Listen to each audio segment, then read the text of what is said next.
Здравейте! Днес ще ви покажа едно вкусно и пак здравословно и диетично руло от тиквички с пълнеж от крем сирене и сьомга. Необходими продукти за него ще са ни 3 тиквички, 3 яйца, половин връзка копър, в случай аз вече съм го нарязала, 2 супени лъжици пълни с връх брашно и половин бак пулвер. За пълнежа ще ни трябват едно пакетче крем сирене и едно пакетче сьомга. Хубаво е предварително да си настържите тиквичките, както аз съм направила, за да може да се отцедат около половин час, да постоят така настъргани, за да се отцедат. След като вече са настъргани и готови, добавяме към тиквичките черен пипер. На вкус слагате, в случая моя микс пипер от червен, бял и черен пипер. Аз обичам, така че слагам около лъжичка и половина чайна. Добавяме 3 яйца.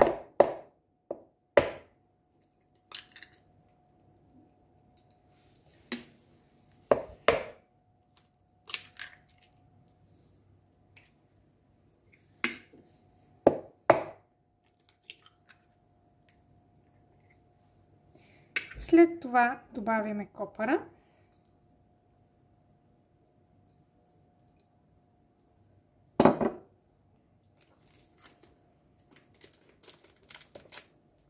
Половината пакетче бак пулвер изсипваме.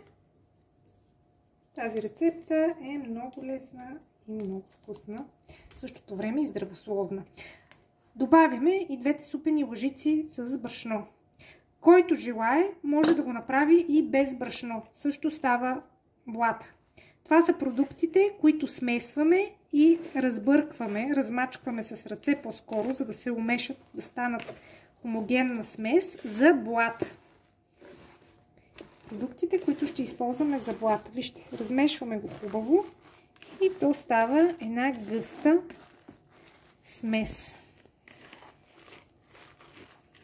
Който желае, може да добави и една чайна лъжичка сол, но аз не слагам, за да бъде по-диетично. Хубаво размешваме, за да отиде брашното навсякъде. След като сме размесили хубаво,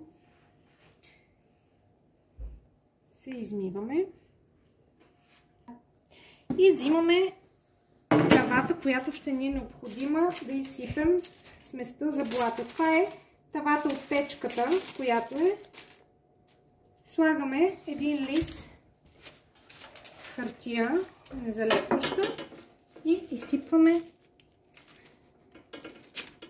тиквичките с останалата част. Хубаво с лъжица разпределяме по цялата тава на тънък слой. Ето така. За да стане равномерно навсякъде, да се изпече равномерно.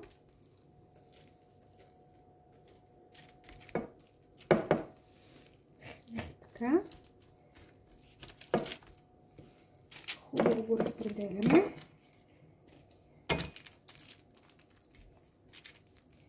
С лъжица.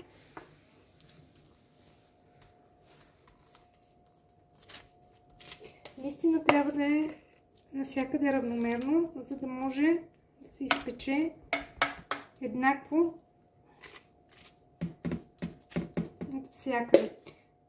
Тези продукти, които ги сложихме, стигат точно за тази тава за един блат.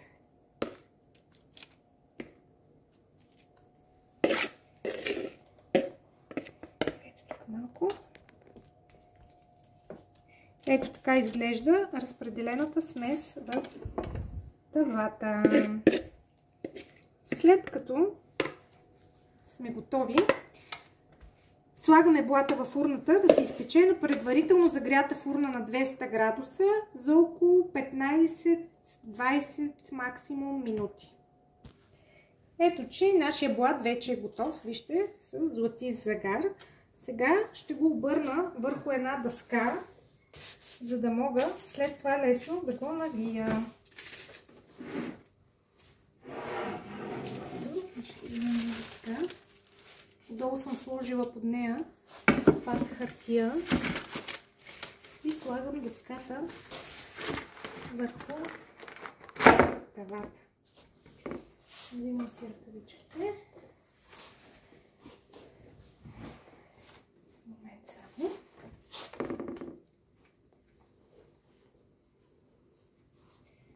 Така хубаво хващам тавата заедно с дъската и го връщам по ето този начин.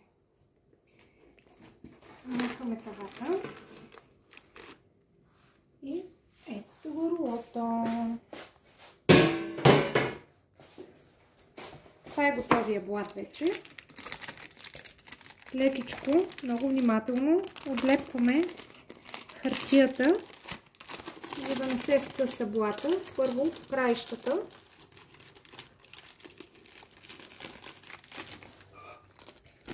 В принцип е хубаво малко да изстине блата и тогава да се отлепи хартията, за да не се къса блата.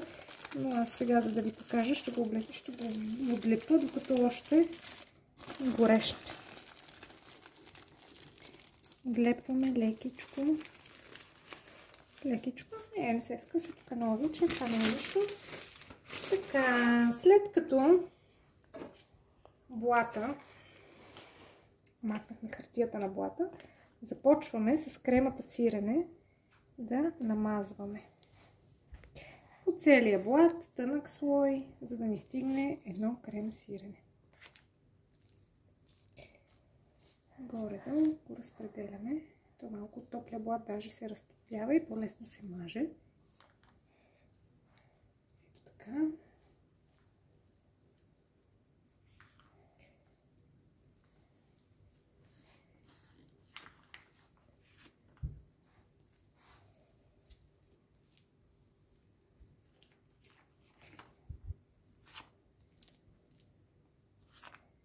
Направо така хубаво ухае, че нямам търпение да го питам. Това е едно от любимите ми храни. Ето вече тук като се е разтопило, вижте колко лесно се маже като масло.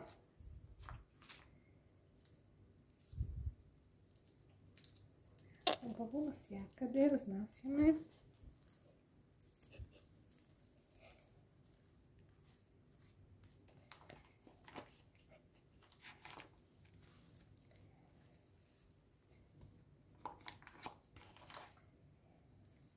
Последното крема сирене.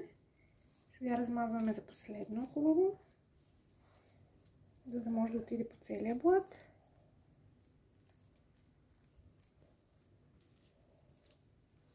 Така, след това слагаме рибата.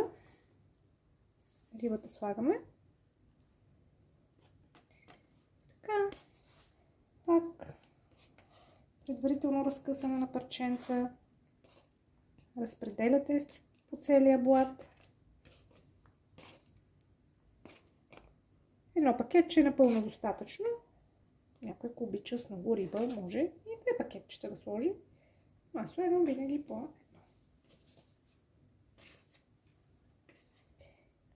Така.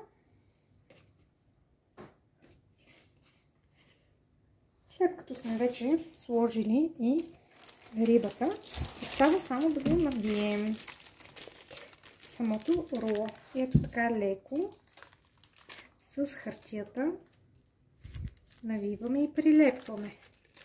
След това втори път стегнато го навиваме, за да стане хубаво рулото. И така приготвяме, защото отиваме, стигнахме към края. Последен път. И ето го вече нашето готово руло. Ако ви е харесала тази рецепта, моля, абонирайте се за канала, натиснете камбанката, дайте палец нагоре, за да снимаме още други такива вкусни, здравословни и лесни видеа. Чао, чао!